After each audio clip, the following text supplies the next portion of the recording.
you see the cover and you just see these guys marching and you think, oh wow, what is this? Essentially, it's a story of 300 Spartans. The king takes his elite force to save his nation, to fight, they say, the most massive army ever assembled. Our film, first of all, sets up what a Spartan is. And it's very extreme, what they went through. And you see, there were no soldiers ever like these guys in the training, the endurance and the toughness. And they have to go and do what is their dream, essentially, which is to die in the perfect battle. The king, who basically has to deal with, he wants to take a larger army there, but he has to deal with kind of outdated traditions and corruption within the council and the ephors, who I guess are like their Supreme Court. He realizes it's a decision he has to make on his own, and he has to take his best men and go and make a stand.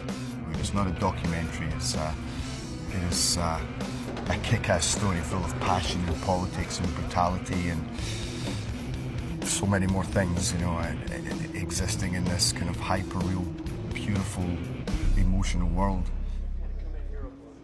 My look as the king is bigger than anybody else's, I have this big, I'm a cat, he's a big persona, with the braid around the head and the big beard, and I wanted to fit that body-wise. I wanted to be an example to the other actors and to the stunt guys that, I wasn't just some guy coming in and playing the king, but I was there in every way and was going to work as hard, if not harder, than any of them to prove myself as the king, as a Spartan. I started 3 months before we even came to Montreal, and then trained for another 4 or 5 weeks here before the film even started.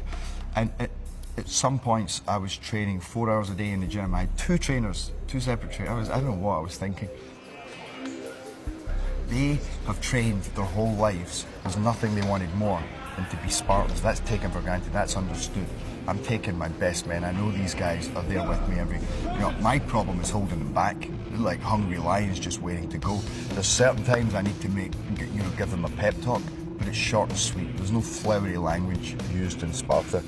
What is required to motivate your men, to understand what pushes your men and their souls and what drives them and the difference that can make in being an effective force in battle. It's a great line in the movie when Xerxes says, "How can you ever stand against me when I would gladly kill any one of my men for victory?" And I say, "And I would die for any one of mine." And that, to me, is the essence of Leonidas, that he would die for any one of his men. If you're not going to go away, then let's fight. And let's fight in the best way we can. We're going to kill everybody we can. We're going to take all the bodies, we're going to build mountains out of them, we're going to kill your messengers, that's what we're going to do. And we do it in a very brutal, ferocious way, and we love it. I often feel that we were killing them, we'd be quite happy to drink their blood, and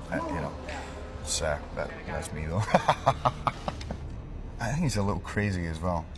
I wanted to put a touch of madness in there. There's times when you just, I can't imagine people in other nations saying, "That Leo, he's a crazy dude, that guy, you don't want to mess with him, And at times I wanted to see a touch of that, where he's just, the intensity is almost unbearable.